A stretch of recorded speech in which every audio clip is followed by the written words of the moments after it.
ॐ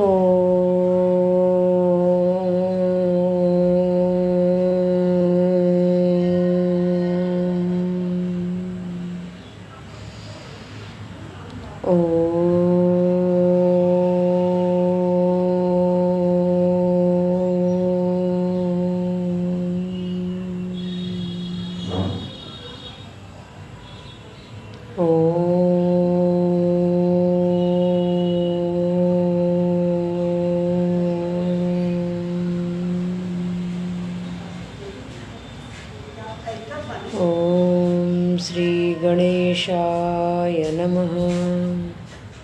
ॐ श्री सरस्वत्यै नमः। ॐ श्री गुरुभ्यो नमः। ॐ सहना भवतु सहनौ भुनक्तु सह वीर्यं करवावहै तेजस्विनावधीतमस्तु मा विद्विषावहै। ॐ शान्ति शान्ति शान्तिः। श्रुतिस्मृतिपुराणानाम् आलयं करुणालयं नमामि भगवत्पादं शङ्करं लोकशङ्करम्। समस्तजनकल्याणे निरतं करुणामयं नमामि चिन्मयं देवं सद्गुरुं ब्रह्मविद्वरम् सद्गुरुं ब्रह्मविद्वरम्। यस्य पादप्रभाध्यस्तः प्रपञ्चो भाति भासुरः तमहं सद्गुरुं वन्दे पूर्णानन्दं चिदात्मकं श्रीहरिं परमानन्दम् उपदेष्टारमीश्वरम् व्यापकं सर्वलोकानां कारणं तं नमाम्यहं कारणं तं नमाम्यहम्। हरि ओम।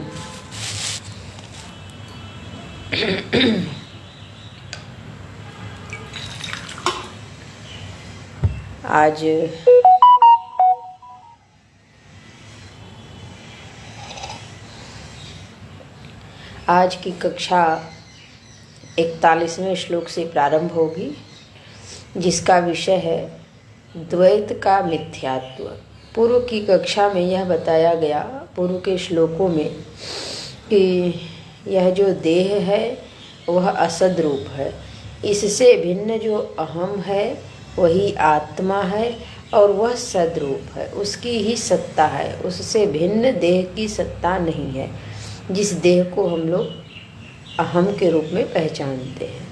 तो देह का जब मिथ्यात्व सिद्ध किया गया, देह को असत कहा गया, मिथ्यात्व सिद्ध किया गया, क्योंकि देह मालूम पड़ती है, देह के साथ हम व्यवहार करते हैं। तो जो चीज़ हमें आज मालूम पड़ रही है और उसके साथ हम व्यवहार कर रहे हैं, उसके सुख और उससे उसी के माध्यम से सुख और दुख की अनुभूति हो रही है, तो वो बिल्कुल नकारा नहीं जा सकता है।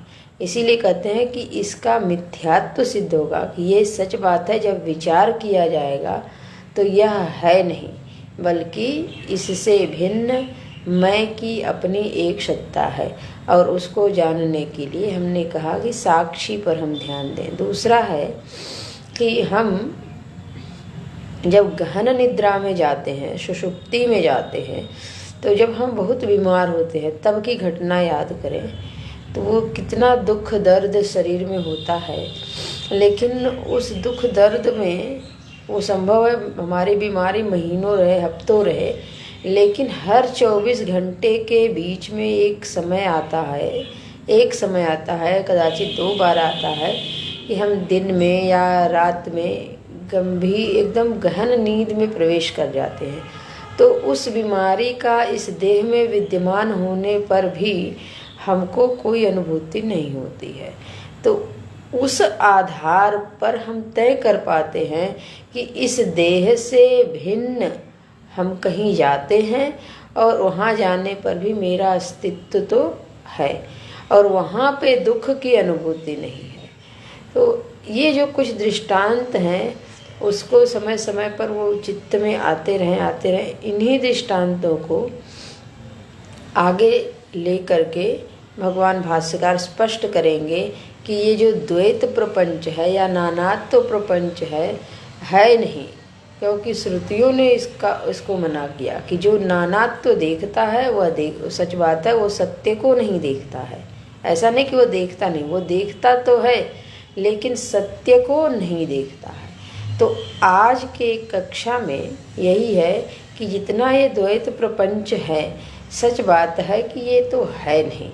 आज हमारी नासमझी है, अज्ञानता है, तो दिखता है, तो अपनी नासमझी को दूर करें, ना कि बाहरी दुनिया को नकारने की बात है। तो कैसे करें? तो हम लोगों ने थोड़ा सा 41वें और 42वें श्लोक को, जैसा कि मैं बोल रही थी कि ये संगति वाक्य श्लोक है, थोड़ा सा हमने देखा था, लेकिन आज पाठ कर लेते हैं।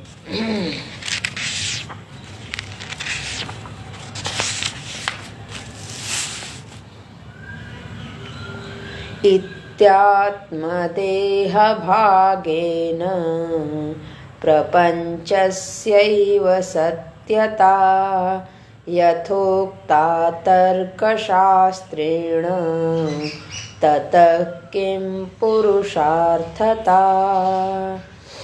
तो उसका समाधान है 42वें में, इत्यात्मदेहभेदेन देहात्मत्वं निवारितम् इदानीं देहभेदस्य ह्यसत्त्वं स्फुटमुच्यते हि असत्त्वं स्फुटमुच्यते।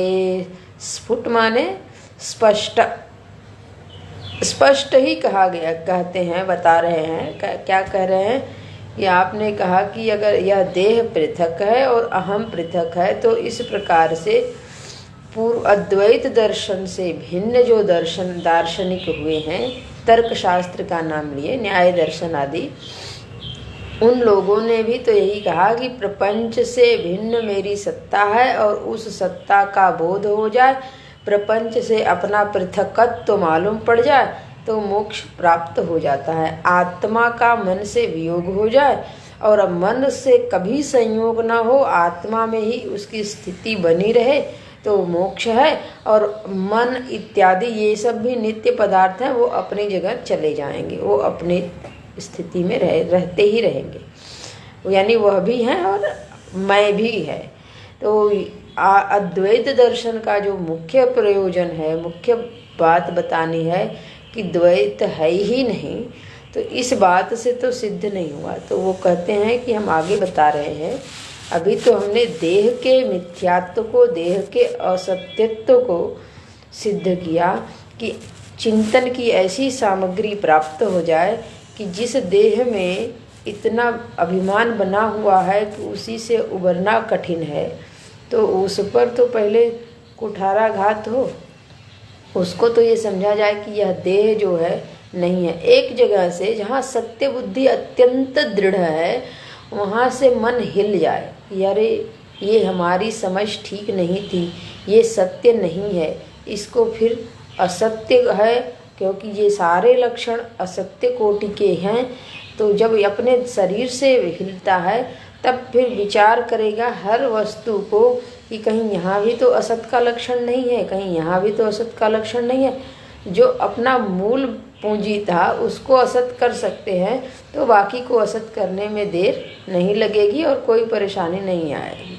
तो कह रहे हैं कि इस प्रकार से अब हम आगे इस द्वैत प्रपंच को, अभी जगत की बात नहीं कर रहे हैं, यानी कि जहाँ हमको द्वैत बुद्धि दिख रही है, जगत में ही दिख रही है, लेकिन अब जहाँ जहाँ द्वैत है कि मैं हूँ और मुझसे पृथक है, उस द्वैत का हम मिथ्यात्व करते हैं। फिर जगत में ब्रह्म को व्यापक करेंगे, तो वो आगे आएगा। तो देखते हैं, कह रहे हैं कि इति आत्मदेह भेदेन देह आत्मत्वम निवारितम। अभी तो हमने इस देह और आत्मा के भेद से देह का निवारण किया और आत्म तत्व की स्थापना की, देह और आत्मा का निवारण किया।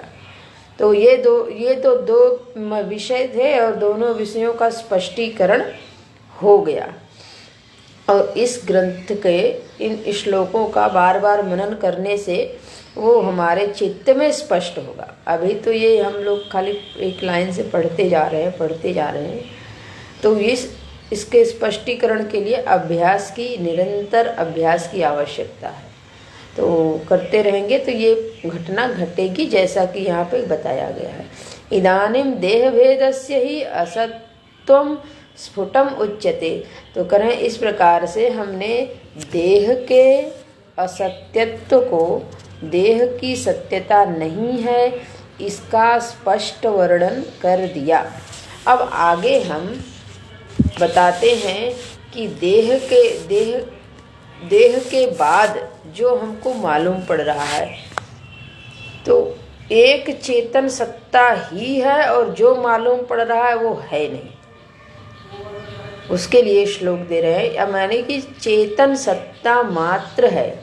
चेतन सत्ता में ही हम लोग भेद कर लेते हैं, एक जीव है और एक ब्रह्म है, एक जीव है और एक ईश्वर है। तो ईश्वर की परिभाषा जैसा कि वेदांत में दिया जाता है, माया की उपाधि से युक्त होने पर वही चेतन तत्व ईश्वर हो जाते हैं, और अविद्या की उपाधि से युक्त होने पर वही चेतन तत्व जीव बन जाते हैं। तो अविद्या नासमझी है, लेकिन जो माया है वो संपूर्ण रूप से जैसी की तैसी यथावत है। और ये माया भी अविद्या के संदर्भ से कही जाती है, क्योंकि हमें अविद्या है, हमारे भीतर अज्ञानता है।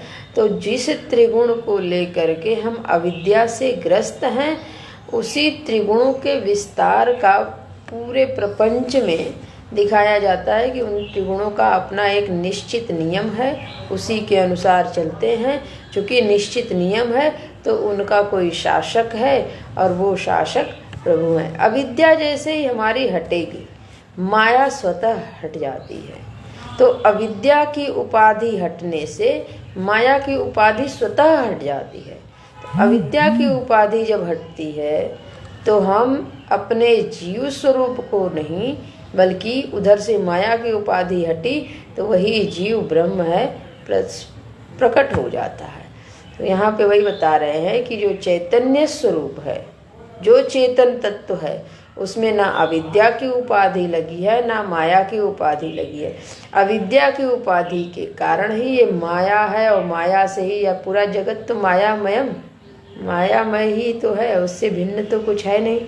तो वो मायामय जगत अविद्या के कारण है, और अविद्या के कारण होने के कारण वो सब फिर ठोस है, नियम से चलता है, सारी व्यवस्था लग जाती है। तो उसी का यहाँ पे 43वें श्लोक में, चूँकि हमको अपरोक्षानुभूति की दिशा में ले जाते हैं भगवान भाष्यकार, तो उसी दिशा में ले जा रहे हैं, चिंतन उसी दिशा में कराएंगे, अन्य की तरफ हमारे बुद्धि को भटकाएंगे नहीं। कह रहे हैं चैतन्यस्यैकरूपत्वात् भेदो युक्तो न कर्हि चेत् जीवत्वं च मृषा ज्ञेयं रज्जौ सर्पग्रहो यथा।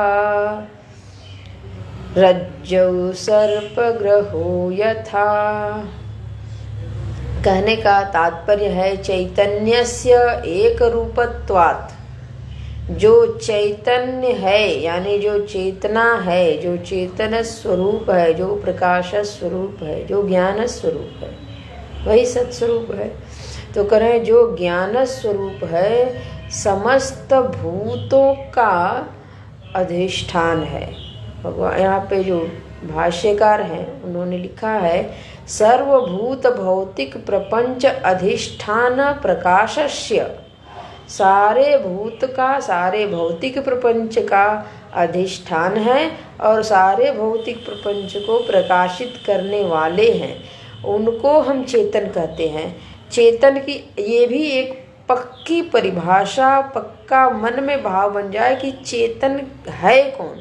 तो चेतन जो सबको प्रकाशित करते हैं और स्वयं के प्रकाश से स्वयं को प्रकाशित करते हैं और उनकी प्रकाश में अन्य मालूम पड़ते हैं, प्रकाशित होते हैं। अन्य उनकी उपस्थिति में अपना बोध कराते हैं कि मैं भी हूँ। अद्वैत मकरंद में लिखा है अभारूपस्य विश्वस्य, पूरा विश्व जो है, जगत जो है वो अभारूप है, उसमें कोई अपना प्रकाश नहीं है और वो चेतन की उपस्थिति में भासित होता है। उसका अगर संयोग न हो तो वो विश्व प्रकाशित ना हो। तो उसी को यहाँ पे कह रहे हैं कि चैतन्यस्य एक रूपत्वात्, जो चेतन है वह एक रूप ही है। भेदो युक्तो न कर ही चित, उसमें भेद की तो युक्ति बन ही नहीं सकती है किसी भी युक्ति से, चूंकि चेतन निर्वयव है, सर्वव्यापक है। सर्वव्यापक यानी सर्व लगाने से की जरूरत नहीं है, वो व्यापक है। निर्वयव है इसलिए वो सब जगह है। और जो निर्वय वस्तु है उसका हम भेद कैसे करें? आकाश में भेद कैसे करें? आकाश को हम काट करके टुकड़े टुकड़े कैसे करें? तो ठीक है, ऐसे ही उसमें किसी भी युक्ति से, किसी भी तरीके से भेद हो नहीं सकता है, भेद की संभावना ही नहीं है। यहाँ तक कि जीवत्वम च, जो जीवत्व मालूम पड़ता है कि मैं एक जीव हूँ और जो दूसरे आप सभी लोग हैं वो अलग अलग जीव बने बैठे हैं और जीव हो करके एक दूसरे से व्यवहार कर रहे हैं। जीव की उपाधि बनने के कारण ही ये व्यवहार सिद्ध हो जाता है। तो कह रहे हैं कि ये सारे व्यवहार होने के कारण ये नहीं है कि सारे चेतन अलग अलग हैं। जैसे घटाकाश मठाकाश में यदि आकाश पे दृष्टि जाए तो आकाश में कभी भेद हुआ ही नहीं। वो जो दीवाल है उस दीवाल के टूटने से आकाश कहीं जाके मिलेगा नहीं और उसके आ जाने से आकाश में कोई भेद हुआ नहीं कि ये यहाँ का आकाश है। ये यदि कभी यहाँ पे अगर यहाँ का आकाश है और वही पात्र उठा के वहाँ रख दिया गया तो यहाँ का आकाश वहाँ गया, पात्र में वही आकाश है कि वहाँ का आकाश वहाँ भरा गया, क्या कहा जाएगा? तो आकाश में जिस प्रकार से हम भेद नहीं कर सकते हैं, आकाश वही है, ठीक वैसे ही उस चेतन में यदि जीवत्व का भेद किया जाए तो वो जीवत्व का भेद मृषा है, मिथ्या है। कैसे? दृष्टांत देते हैं। दृष्टांत बढ़िया है, ये वेदांत का बड़ा अद्भुत दृष्टांत है। ज्ञेयम रज्जौ सर्प ग्रहो यथा, जैसे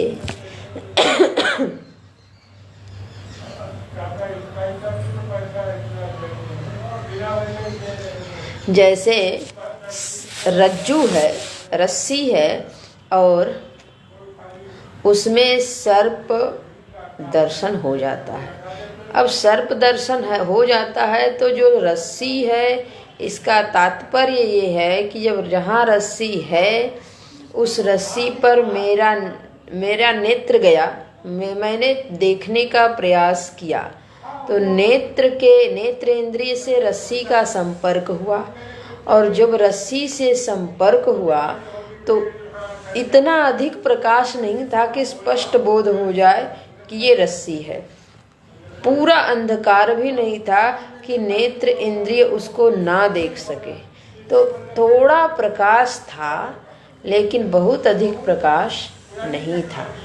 और नेत्र इंद्रिय का संयोग हुआ, ये बात पक्की है। यानी जिससे देखा जा सकता है उस इंद्रिय का उस वस्तु से, उस ज्ञेय वस्तु से संपर्क हुआ। ठीक ऐसे ही हमको अपनी आत्मा का बोध नहीं है, अपने स्वरूप का बोध नहीं है, मैं कौन हूँ इसका ज्ञान नहीं है, लेकिन मैं हूँ इसका मुझे ज्ञान है।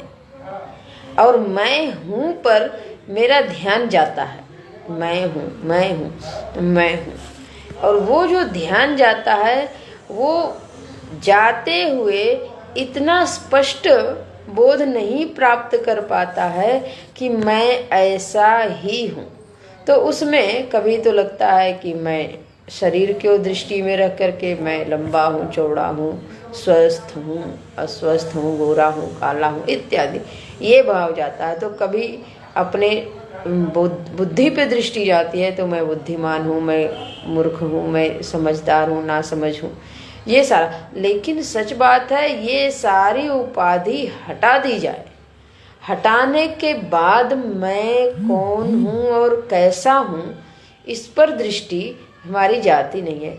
जैसे उस रस्सी में उसके अनुरूप जितनी आकृति है वो अगर हमने देखी है, तो वैसे सर्प होता है तो सर्प पर दृष्टि जाती है, वैसी माला होती है तो माला पे दृष्टि जाती है, वैसे ही पृथ्वी यदि फटी हो तो भू छिद्र होते हैं, दरारें होती हैं तो कदाचित उस पर दृष्टि जाती है। तो जैसा उसका आकार है उसी आकार की अन्य वस्तु पर भी दृष्टि जाती है कि यह हो सकता है, यह हो सकता है, यह हो सकता है। तो रज्जू देखेंगे और हमारे सर्प की वृत्ति बन जाएगी, यद्यपि वहाँ सर्प है नहीं। ठीक ऐसे ही मैं मात्र है और कोई उपाधि कभी लगी ही नहीं। और हम उपाधि लगा करके देखते हैं, तो जो उपाधि लगती है उस उपाधि के अनुरूप हम परेशान होते हैं। जैसे अब रस्सी तो है, उस पे सर्प दिख गया तो हम परेशान होंगे, भय भी करेंगे, डरेंगे, कदाचित किसी को बुलाएंगे, कुछ भी उसके बचने का उपाय करेंगे। तो ऐसे ही ये जो उपाधि देह की लगी है, शरीर की लगी है, इसके दुख से, इसके परेशानी से हम परेशान भी होते हैं और इससे बचने के लिए तरह तरह के उपाय भी करते रहते हैं। तो ऐसा कहते हैं कि इसलिए एक तो है कि यह देह की सत्ता तो पहले ही हमने मना कर दिया, उस कारण से देह को हटा दीजिए। लेकिन अगर जीव बचता है कि मैं जीव हूँ और मैं जीव कर्मानुसार गति करता हूँ और जैसे कर्म होते हैं तदनुरूप देह की आकृति मुझे प्राप्त होती है, तो यह जो जीव है, सच बात है, चेतन में जीवत्व की पृथकता हो नहीं सकती है। चेतन में पृथकता ही नहीं हो सकती है निर्वय होने के कारण। जब चेतन में पृथकता नहीं हो सकती तो फिर यह जीव कहाँ से आया। जैसे रस्सी में सर्प कभी नहीं आया, फिर भी सर्प दिख गया, तो वो जैसे बोध होगा तो रज्जू मात्र रहेगी, रस्सी मात्र रहेगी। ठीक ऐसे ही जीव जब अपने अहम पे चिंतन करेगा तो जब अहम प्रकट हो जाएगा कि ये मैं का स्वरूप है, तो उस मैं में कभी भी कोई उपाधि लगी ही नहीं, ऐसा बोध प्राप्त हो जाएगा। तो यहाँ पे यही बताते हैं कि चेतन में भेद हुआ नहीं, यहाँ तक कि जो ईश्वर अंश जीव अविनाशी कहा जाता है, तो वो प्रारंभिक कक्षा है, क्योंकि वहीं से हमको उठना है। जब आज हम अपने आप को अलग मान लिए हैं, तो अलग मानने से ये मान ले पहले कि मैं जीव हूँ, और जो जीव का लक्षण है, वो जो ईश्वर का लक्षण है, जो ब्रह्म का लक्षण है, उन्हीं लक्षणों से युक्त है जीव का लक्षण। ईश्वर अंश, चूँकि उसका अंश है, तो जैसे जिस वस्तु से जो वस्तु पृथक होती है, सुवर्ण का बहुत बड़ा हिस्सा हो, उससे एक छोटा कण निकले तो वो भी सुवर्ण ही होगा। ताम्र पात्र है तो चाहे ताम्र का घड़ा हो, चाहे उसका छोटा टूटा हुआ कण हो, वो भी तामा ही कहलाएगा। तो ठीक ऐसे ही ईश्वर का यदि ये अंश है तो ईश्वर अविनाशी है, तो यह जीव भी अविनाशी ही है। सत, चेतन, घन, आनंद राशि, यह सत्स्वरूप है, चेतना स्वरूप है, ज्ञान स्वरूप है और आनंद की राशि है, अविनाशी है। तो जब ऐसा जीव का स्वरूप बताया गया तो प्रारंभिक कक्षा के लिए बताया गया कि आप अपने को देह से पृथक मान करके जो जीव कर्मानुसार गति कर रहा है उस जीव पर अपनी दृष्टि ले जाइए, और वो जीव पूर्व के कर्मानुसार आज इस शरीर में आया है और आगे इस शरीर के कर्मानुसार और संचित कर्मों के परिणाम स्वरूप आगे गति करेगा, लेकिन उसका स्वरूप है अविनाशी, इसीलिए वो मरेगा नहीं, वो आगे गति करेगा। जब ऐसी बात मन में आती है तो ही तो वहाँ पे अगर जिज्ञासु है, साधक है, तो विकल होता है कि ये यात्रा कब तक और क्या पता आगे कितना दुख आए, उस दुख के निवारण के लिए हम क्या करें। तो शास्त्र से ही सहारा मिलता है कि आप अपने स्वरूप को पहचान लें। वो जो अविनाशी तत्व है, जीव है, उसको पहचान लें तो वो कहीं भी गति नहीं करता है, बल्कि वही सर्वव्यापक है और उसमें ही जैसे गंधर्व पत्तन की भांति सब सारा संसार बनता और बिगड़ता रहता है। तो उस संसार के बनने बिगड़ने से उस पर कोई प्रभाव पड़ता नहीं है। तो जब ऐसी स्थिति बताई जाती है तो उसी जीव के स्तर से हम अपनी कक्षा को प्रारंभ करते हैं ऊपर उठने की, कि हम उस चेतन तत्व को पहचाने और उस चेतन तत्व में स्थित होवें, और साथ ही साथ चेतन के बाहर की जो सत्ता है वो गंधर्व पत्तन की भांति है। बादल, जैसे बादल में रंग बिरंगे महल बनते हैं और वो नष्ट होते रहते हैं, सच बात है कोई महल बनता नहीं है, ठीक वैसे ही वो चेतन मात्र है, वो तो रहेगा ही, उसको न हिलना है न उसको कहीं जाना है। और ये जो बन बिगड़ रहा है, आगमा पाई है, ये सच बात है, ये हमारे मानने से और हमारे करने से और सारा कुछ बंधन हो गया है। ये एक बार बोध हो जाए तो फिर ये अनित्य वस्तु सदा के लिए समाप्त हो जाएगी। कैसे? जैसे रज्जु दर्शन से सर्प गायब हो जाएगा। तो प्रारंभिक कक्षा है कि हम अपने आप को जीव माने, लेकिन उस जीव के लक्षण पर जब चिंतन करें तो उस जीव के लक्षण पर चिंतन होने मात्र से जो जीव का बोध होगा, जैसे दृष्टांत दिया जाता है, जैसे ही लहर को बोध होगा कि मैं जल ही हूँ, तो जल मात्र होने से सागर से पृथकता हट जाएगी। जब दृष्टि लहर पर रहेगी तो सागर पृथक है, लहर उससे पृथक है, लहर उठी है, लहर गिरेगी, लेकिन जल पर दृष्टि हो जाए तो वो जल पर दृष्टि हो जाए तो जल मात्र है, जल से पृथक कुछ नहीं है। ऐसे ही जैसे आभूषण है, उस आभूषण में सबके नाम रूप अलग अलग है, लेकिन यदि दृष्टि धातु पर आ जाए तो धातु मात्र से बात बन जाएगी। ठीक ऐसे ही जब हम अभी जीव मात्र बने हैं तो उस जीव के लक्षण पर जब चिंतन करेंगे तो वो जो लक्षण मिलेंगे, कैसे करेंगे, पीछे के श्लोक उसमें मदद करेंगे। वो जो लक्षण मिलेंगे वो आत्मदेव के मिलेंगे। तो चूंकि आत्मदेव भी वैसे ही हैं और हम भी वैसे हैं, आत्मदेव में जब उन लक्षणों, ये नहीं कि केवल बौद्धिक व्यायाम, जब हम करने लगेंगे तो उन जैसा चिंतन करते हैं उसी में हमारी स्थिति होने लगती है। तो जब हम अविकारी, व्यापक, सत, चेत, निराकार, निर्वध्य इत्यादि रूपों में अपने आप को पहचानने लगेंगे तो बाकी सारे घटनाओं से हम बहुत तटस्थ हो जाएंगे, और तटस्थता इतनी हो जाएगी कि ये लगेगा कि ये आया और गया है, इससे मेरे ऊपर कोई प्रभाव पड़ा नहीं है। तो ये तटस्थता बन जाती है। इसी से धीरे धीरे हम जीवत्व को जब पहचानते हैं, यानी अपने चेतन स्वरूप को पहचानते हैं, तो उसी चेतन स्वरूप को पहचानने के बाद जो शुद्ध चेतन है उससे मेरी जो पृथकता मालूम पड़ रही है देह में बैठ करके, देह से हटने पर हम उसी में विलीन हो जाते हैं। तो इस श्लोक का आशय ही यही है कि जीवत्व नाम की कोई सत्ता नहीं है, कोई वस्तु नहीं है, चेतन मात्र है। और वो चेतन अभी जैसे कि हम अपने में अगर माने कि इतना सा चेतन है और वो चेतन बहुत बड़ा व्यापक है, तो जो इतना सा चेतन अगर हम निर्वयव रूप में पहचान लेंगे तो निर्वयव में कोई आकार नहीं है, निर्वयव में कोई, वो निराकार है। तो निराकार है तो जब मेरा आकार ही नहीं है तो फिर वो जहाँ तक है, अब वो कहाँ तक है पता नहीं, तो अब वो अनंत है, कहाँ तक हम पहुँच जाएंगे।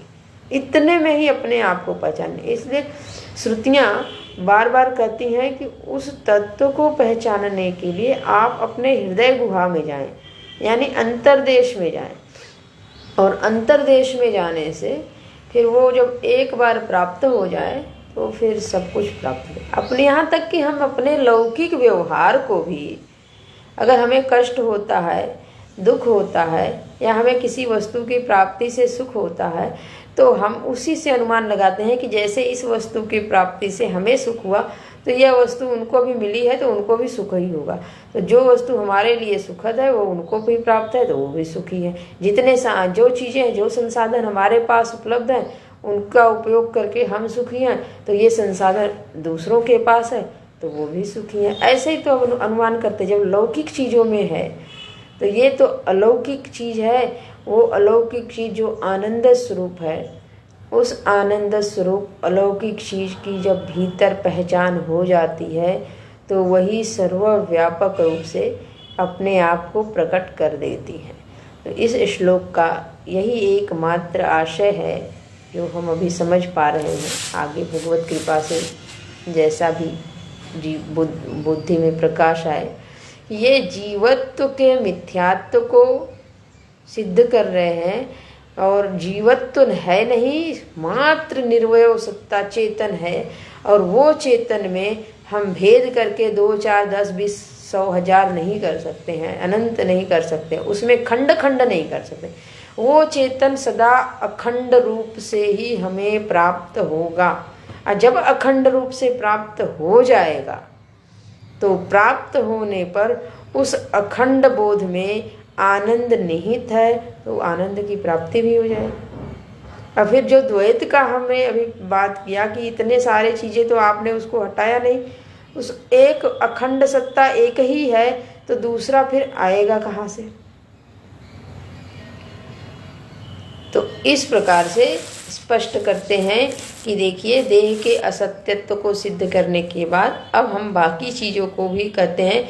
रज्जु मात्र है, रज्जु से भिन्न वहाँ सर्प कभी नहीं था, तो वैसे ही चेतन मात्र है, चेतन से भिन्न यह जीव कभी हुआ नहीं। और जीव नहीं हुआ तो जीव के लिए शरीर क्यों, जीव के लिए भोग के लिए लोकांतर ही तो जगत बनते हैं।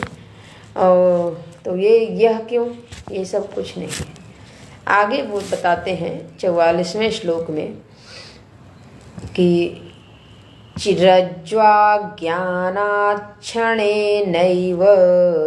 यद्वद्रज्जुर्हि सर्पिणी भाति तद्वच्चितिः साक्षात् विश्वाकारेण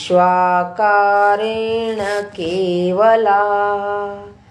रज्ज्वा ज्ञानात् क्षणेनैव यद्वद्रज्जुर्हि सर्पिणी भाति तद्वच्चितिः साक्षात् विश्वाकारेण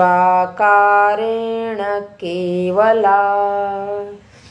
कह रहे हैं कि जिस प्रकार से रज्जु का स्पष्ट बोध नहीं है, तो स्पष्ट बोध नहीं होने से रज्जु में ही हमें सर्पिणी सांप का बोध हो जाता है, ठीक वैसे ही शुद्ध चेतन के बोध ना होने से हमें इस विश्व का बोध हो जाता है। क्या बात है। गोस्वामी जी इसके लिए जो बार बार वर्कआउट किया जाता है, यदि हम बार बार चिंतन करें तो कि यह जगत कैसा है, तो चिद विलास प्रकट होगा। जब चिंतन किया जाएगा तो बूझत है कि तुलसीदास यह चिद विलास जग बूझत बूझत बूझे। बूझत बूझत यानी समझते समझते ये समझ में आएगा कि ये सारा का सारा जगत चेतन मात्र का विलास है, अन्यथा तो जगत भी है और बाकी सब कुछ भी है। तो ये इस पर विचार करना। ठीक ऐसे ही ये उसी का दृष्टांत यहाँ पे है कि जब हम उस रस्सी को जब सर्प देखे तो भ्रम लेकिन होए, आधा कुछ ये स्पष्ट ना होए कि सर्प ही है। अगर सर्प ही है तो भी बात नहीं बनेगी, तब तो स्पष्ट बोध है। रस्सी ही है तो स्पष्ट बोध है, लेकिन रस्सी है कि सर्प है, दिख तो रही है रस्सी जैसी, लेकिन सर्प भी हो सकता है, ऐसा संशय होवे, यानी कि कुछ तो बोध है कुछ बोध नहीं है। ऐसी स्थिति में जब हम बोध प्राप्त करने जाते हैं तो मिलता क्या है, केवल रस्सी मात्र मिलती है, सर्प नहीं मिलता है। तो कह रहे हैं कि ठीक ऐसे ही जैसे रस्सी और सर्प में दो चीजें हमको मालूम पड़ गई कि रस्सी है कि सांप है, रस्सी है कि सांप है, लेकिन मालूम भी पड़ रहा है, संशय भी है, तो दो ऑप्शन है, ये है कि ये है, होगा तो कोई एक ही। ठीक ऐसे ही अब विश्व है कि ब्रह्म है, विश्व है कि ब्रह्म है। लोग कहते हैं सिया राम मैं जब सब जग जाने, गोस्वामी जी ने कहा तो गोस्वामी जी के बाद के भगत ने श्रद्धा करके बोलना शुरू किया। कितनों की अनुभूति है पता नहीं। तो ये सिया राम मैं सब जग जाने, सिया राम मैं है या सिया राम कहीं और हैं, और पूरा प्रपंच जो है वो व्यवहारिक धरातल का है, इसमें ऐसे ही राग द्वेष चलते रहेंगे। कोई कहता राग द्वेष तो है ही नहीं, हमको तो राग द्वेष दिखते हैं।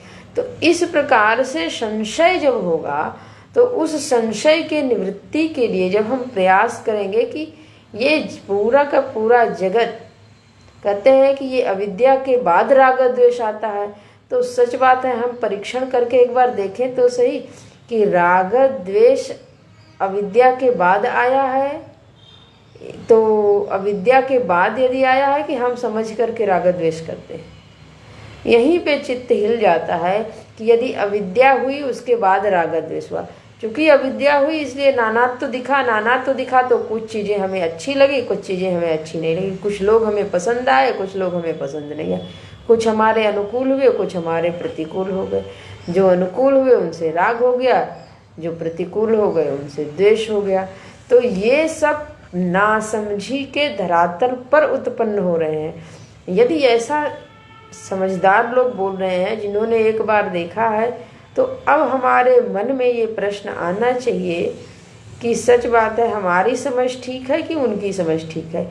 या और एक बात, तो अब कैसे तय करें कि उनकी समझ ठीक है कि हमारी, तो उसमें आलम्बन लें। अगर वो सद्गुरु बन जाएं, सद्गुरु के रूप में उनके प्रति श्रद्धा हो जाए तो अच्छी बात है, नहीं तो शास्त्र का आलम्बन लें।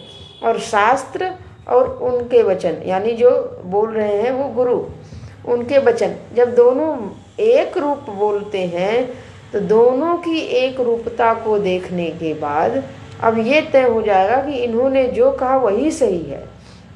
तो अब इनके समझ के अनुसार अपनी समझ को हमें ठीक करना है, यानी हमारी समझ गलत है और उनकी समझ ठीक है।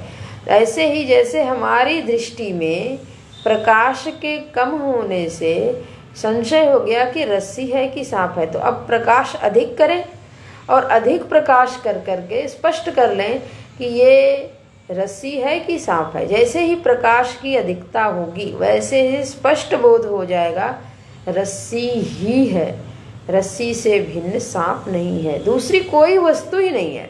सांप की तो बात ही छोड़ दे, दूसरी कोई वस्तु नहीं है और अब कोई संशय भी नहीं है। ठीक ऐसे ही अब हमको जब पता चल जाए सत्संग से, सद्गुरु संत वाणी से, सद्वचनों सद्गुरुओं की वाणी से और शास्त्र के आलंबन से जब पता चल जाए, तो अब अपने ज्ञान को शुद्ध करने के लिए किसी संत का आलंबन लें, किसी आचार्य का आलंबन लें, किसी ग्रंथ का आलंबन लें और उस आलंबन को तब तक बनाए रखें जब तक कि अपने भीतर की अज्ञानता नासमझी दूर ना हो जाए। जैसे कि उस रस्सी को देखने के लिए हम तब तक प्रयत्नशील रहे जब तक कि हम पूरे प्रकाश में उसको देख नहीं लिए। ठीक ऐसे ही अब प्रकाश में देखने के बाद उस रस्सी को उठाने में भी डर नहीं लगेगा। ठीक ऐसे ही हम तब तक सद्गुरु का, सत्संग का, शास्त्र का आलंबन लेंगे जब तक मुझको यह बोध न हो जाए कि विश्व है कि ब्रह्म है। और शास्त्र कहते हैं, संतजन कहते हैं, सद्गुरु कहते हैं कि ब्रह्म ही है, विश्व है नहीं। तो हमको अब यहाँ तक पहुँचना है कि ब्रह्म ही है, ये हम समझ लें। जब उसका बोध, उस बुद्धि में इतना सामर्थ्य आ जाए, इतना ज्ञान आ जाए कि हम उस प्रकाश तक पहुँच सकें, और वो प्रकाश सत्संग से आता है, सद्गुरु की कृपा से आता है, शास्त्र की कृपा से आता है। जब ये सब लोग कृपा करते हैं और हमारा प्रयत्न होता है, उसको आत्म कृपा बोलते हैं। जब हमारा प्रयत्न होता है कि हम समझना ही चाहते हैं, तो वो सारी कृपा मिल करके हमारे बुद्धि में प्रकाशन कर देती है और बुद्धि को धीरे से पीछे हटा देती है कि बुद्धि है नहीं, और वो प्रकाशित हो जाती है वस्तु, यानी ब्रह्ममय जगत प्रकाशित हो जाता है। करें जब तक भाति तद्वत चिति साक्षात, ठीक वैसे ही साक्षात चिति तत्व भांति प्रकाशित हो जाता है। जैसे रज्जु प्रकाशित हो जाती है और सर्प मिट जाता है, ठीक वैसे ही चिति तत्व यानी चेतन तत्व, प्रकाश तत्व, वो ब्रह्म तत्व, मैं मात्र हूँ, ये बोध भांति प्रकाशित हो जाता है विश्वाकारेण केवला। करें ये जो विश्व का आकार है ना, ये विश्व उसमें भासित हो रहा है, मालूम पड़ रहा है, बल्कि वही है और उसने ही अपने मन से कल्पना करी है, ऐसा आकार बन जाए, ऐसा आकार बन जाए, ऐसा बन जाए, ऐसा, जैसा जैसा कल्पना करता जा रहा है वैसा वैसा बनता जा रहा है।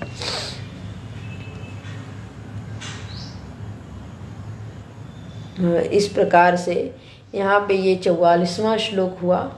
तो 45वां श्लोक हम देखते हैं। उपादानं प्रपंचस्य ब्रह्मणोऽन्यन्न विद्यते तस्मात् सर्वप्रपञ्चोऽयं ब्रह्मैवास्ति न चेतरत्।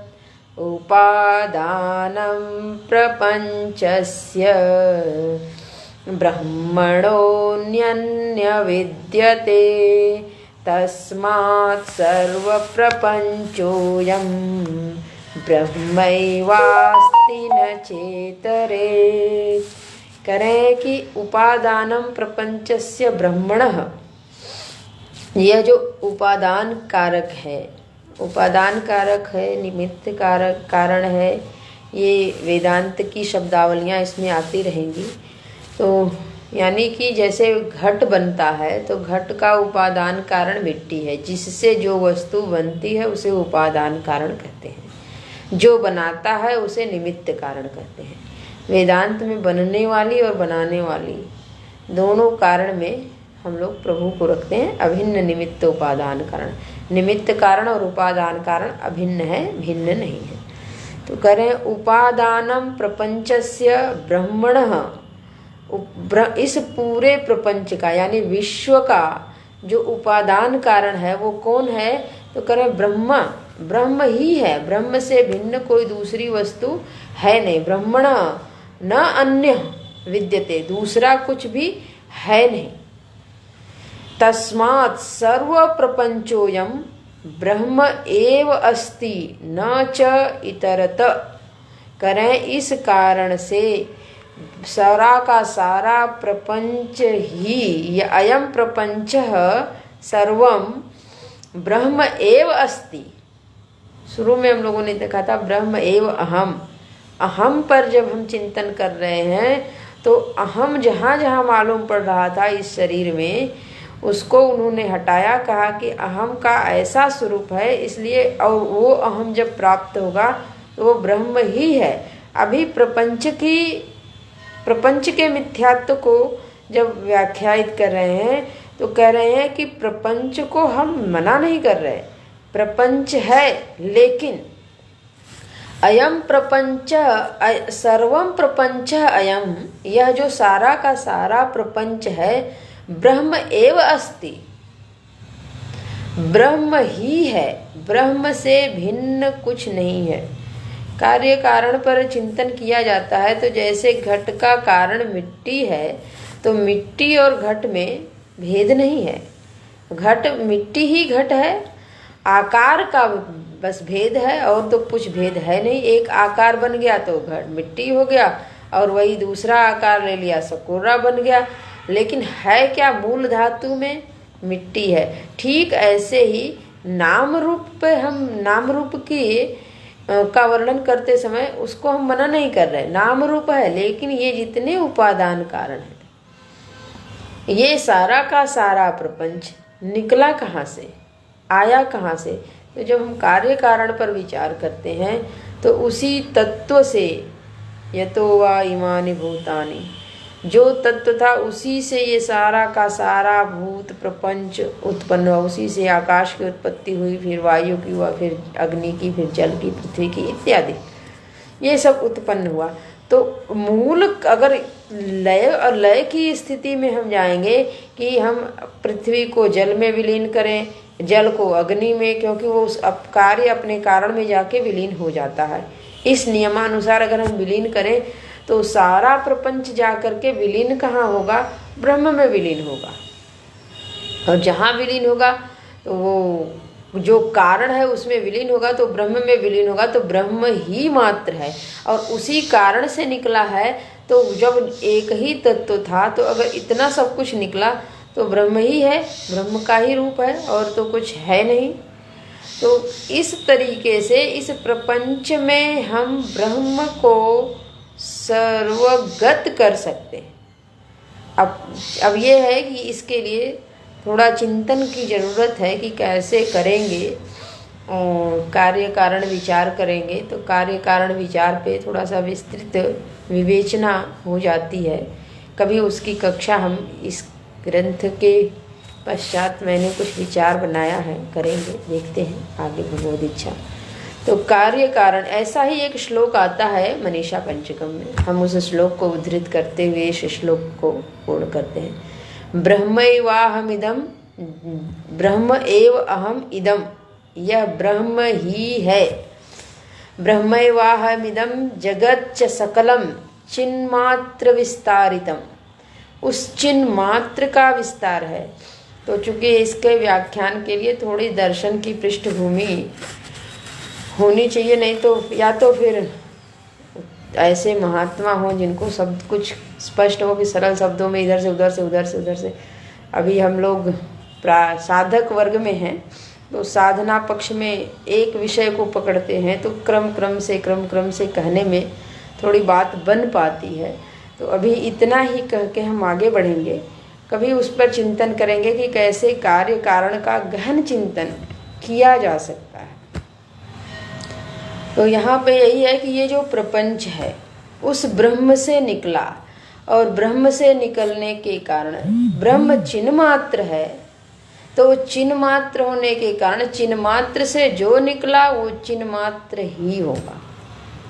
ब्रह्म एव अहम इदम, अहम भी वही है, इदम भी वही है, उससे भिन्न कुछ भी नहीं है।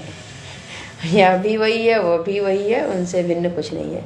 चिन्मात्र विस्तारितम, और इसी को अद्वैत मकरंद में कहते हैं कि मई एव उदेति जगत, में मुझ में, मुझसे ही, मुझ में ही, मई एव मुझ में ही ये जगत उत्पन्न होता है, गंधर्व पत्तन की भांति। तो मैं ही हूँ और मैं इस जगत का बनाने वाला, सर्जना करने वाला, फिर जब तक चाहता हूँ उसको बनाए रखता हूँ, जैसे ही चाहता हूँ बिगाड़ देता हूँ। तो ये सब मेरा का मेरा, ये सब मेरा खेल ही है।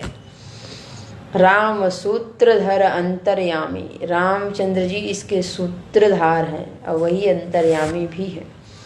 तो ऐसे प्रभु इस संपूर्ण प्रपंच में विद्यमान है। सिया राम में सब जग जानी, इस श्लोक की एक तरह से व्याख्या है। और वो बूझत बूझत बूझे, समझते समझते समझते समझते समझ में आती है। और जब वो समझ में आ जाएगा तो न च इतरत, इससे भिन्न कुछ दूसरा है ही नहीं। और इतना बताने के बाद अब बताते हैं, यानी कि हमने देखा कि 43वें श्लोक में भगवान भाष्यकार ने ये स्पष्ट किया कि जो हमको जीवत्व मालूम पड़ता है कि ठीक है हम चेतन भी हैं, मुझ में अहम की अनुभूति होती है और इदम की भी होती है, तो इदम को किनारे करके अहम को हम पकड़ लें। जो जीवत्व की अनुभूति हो रही है वो जीवत्व भी मिथ्या है। और उसके लिए दृष्टांत दिए कि जैसे रज्जु ही है, सर्प है नहीं, तो जिस प्रकार से रज्जु दर्शन हो जाने पर सर्प स्वतः चला जाता है, ठीक वैसे ही अपने भीतर चेतना का दर्शन हो जाए, चेतनत्व का दर्शन हो जाए तो जीवत्व स्वतः चला जाता है। और जिस प्रकार से रज्जु पर सर्प दिख गया, ठीक वैसे ही उसी चेतन में ये सारा विश्व आकार प्रकार लेकर के भासित हो रहा है। सच बात है नहीं, भासित हो रहा है, मालूम पड़ रहा है, कल्पित है। इसको अपनी अनुभूति से 45वें में उसी को बोले कि सारा प्रपंच ब्रह्म में, अपनी अनुभूति से हम कैसे जोड़ें। तो देखिए कि हमारे जीवन में कोई घटना घटती है, सुखद हो या दुखद हो, कोई भी घटना हम याद कर लें, उस घटना को ले करके हम मन में जैसी कल्पना करते हैं, ऐसी घटना घटी है, कोई बात नहीं। अगर उसको हम बहुत ज़्यादा जुड़े नहीं, उससे तादात्म्य ना करें, उसको इंटरटेन ना करें, तो वो बहुत ज़्यादा हमारे लिए सुखद नहीं हो सकती। अगर अच्छी है तो उसके साथ भी हम तादात्म्य करके ही सुखी होते हैं, उसको बार बार स्मरण करते हैं, फिर उसके एक एक क्षण को याद करते हैं, इस समय ये हुआ तो ये हुआ, ये हुआ तो ऐसा हुआ।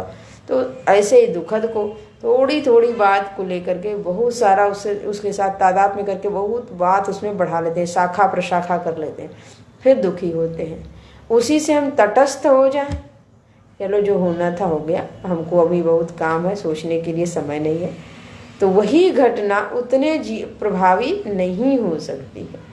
तो इस प्रकार से जब हम देखते हैं तो अनुभूति के स्तर पे भी ये सारा का सारा जो भीतर जगत है ना, वो काल्पनिक ही है। हम कल्पना से ही सुख को भी बढ़ाते हैं और कल्पना में ही दुख को भी बढ़ाते हैं। एक वस्तु हमें प्राप्त हो जाए, उस वस्तु के महत्व को खूब समझें कि ये जो वस्तु है बड़े महत्व की है, बड़े काम की है, और इसकी जो महिमा है वो यहाँ यहाँ यहाँ यहाँ हमको प्राप्त होती है। तो वो वहाँ हम अपने को बहुत बड़ा समझेंगे, और कोई दूसरी वस्तु है उसकी महिमा गिरा दे तो हम अपने मन से ही गिरा दिए। हम सादगी में जीवन जिए और उसको महिमान्वित कर लें तो हम सुखी हैं, और उसको हम गिरा दें तो हम दुखी हैं। तो ये जो सादगी है अपने आप में सुख दुख नहीं दे रही है, हमारे भीतर के बनाए हुए जगत के अनुरूप भीतर की एक कल्पना है, उसी कल्पना के अनुरूप हमारा अपना एक जगत है, अपना एक संसार है, और उसी संसार के अनुसार हम सुखी दुखी होते। दूसरा कोई कहता है तो उसकी बातों को भी हम किस रूप में लेते हैं ये हमारे ऊपर निर्भर करता है। हम उसको इस रूप में लेते हैं कि किसी ने हमारी सादगी के साथ प्रशंसा की तो हमने प्रशंसा के रूप में लिया, किसी ने निंदा की तो हमको ये भी समझ आ सकती है कि जिसने निंदा की उसकी समझ ठीक नहीं है तो कोई दुख नहीं होगा। अगर जिसने निंदा की उसको हमने महत्व दिया कि ये व्यक्ति तो अच्छा है, बुद्धिमान है, और इसने चूंकि निंदा करी है तो हमारे साथ हमको ये चीज़ चाहिए, अभी हमारे पास कमी है, फिर कमी में जीने लगे। तो ये जो जगत है आखिर बनाया किसने? हमारे मन ने ही तो बनाया। तो इस आधार पर भी हम चिंतन करें, मनन करें तो पता चलता है कि हम वास्तव में एक जगत का निर्माण अपने भीतर करते रहते हैं। तो ये वही बता रहे श्लोक कि यदि वो जो चिति तत्व है, जैसे रज्जु दर्शन हो जाता है तो सर्प बना रहे तो भी कोई दिक्कत नहीं है कि ऐसे ही आकार का हमने सर्प बनाया था अपने मन में, ये ऐसा सर्प था, टेढ़ा मेढ़ा लाल पीला। वैसे ही चिति तत्व का बोध हो जाए तो ऐसा जगत था वो रहे, लेकिन वो सच बात है था ही नहीं, ये भी स्पष्ट बोध हो जाएगा। तो जीवत्व के मिथ्यात्व को और जीवत्व के बाद ये विश्व जो है हमारी कल्पना में कैसे आता है, हमारी वृत्तियों में कैसे आता है, इसका स्पष्टीकरण किए हैं। तत्पश्चात सारे जगत का जो उपादान कारण है वो ब्रह्म ही है, ब्रह्म से भिन्न कुछ नहीं है। यहाँ तक स्पष्ट किए। अब आगे व्याप्य व्यापक भाव के मिथ्यात्व को स्पष्ट करेंगे कि सच बात है, कोई व्याप्य व्यापक भाव नहीं है, बल्कि एक ही तत्व है जो व्यापक है। उसको हम लोग कल देखेंगे। आज की कक्षा यहीं पे पूरी करते हैं। हरिओम हरिओम हरिओम।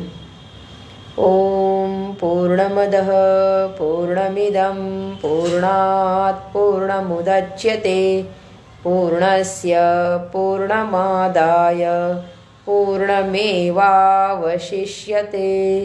ओम शांति शांति शांति। हरि ओम। श्री गुरुभ्यो नमः। हरि ओम।